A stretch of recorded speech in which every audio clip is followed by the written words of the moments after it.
got this nice windswept thing going on right now. Today's lesson in the garden is about heat blankets. I already transplanted my cold weather crops into the bed, which is fine because these are very cold tolerant. In fact, it can go below freezing for a short amount of time, and pretty much all this should be okay. However, windswept, it is dropping to 29 in a day or two. These guys are babies, and while I think they'll probably be okay, I just want to super make sure they're okay. So I'm adding this beauty. So this is insect netting. Its only purpose is to keep out cabbage moths. It doesn't even keep out things like slugs or aphids. Sometimes I see hornets in there. I don't know how they get in there. They're smart. This stuff, it's not see-through.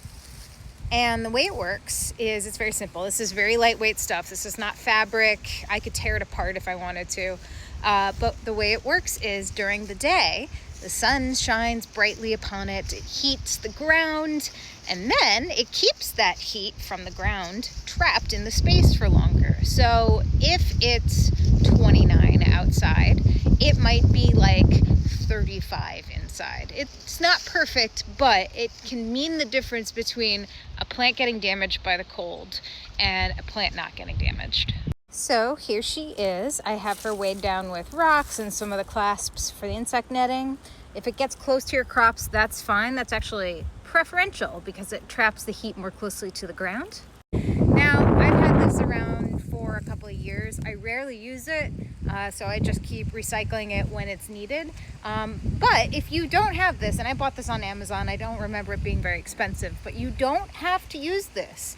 If you have any bed sheets that you don't care that much about and you're having a cold snap, then you can actually just use those and they will provide the same exact service as this heat cloth. If you are planting in zone 6 or 7 and it's March or April, it is currently early April, you run the risk of hitting some cold snaps. You run the risk of snow. Anything can happen in April.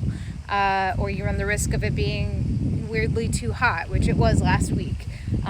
So don't put anything out that isn't cold tolerant. This is cold tolerant weather only. Don't be putting your tomatoes and peppers out right now. Your beans won't grow. Your squash won't grow. They will wait until it's warm. And if you put a heat blanket over a tomato like this, chances are it might survive, but it's going to be very unhappy and it might grow extra slow and be stunted. So wait to put your warm weather crops out. This is just to protect my cold weather babies. And if they were bigger, I wouldn't even worry.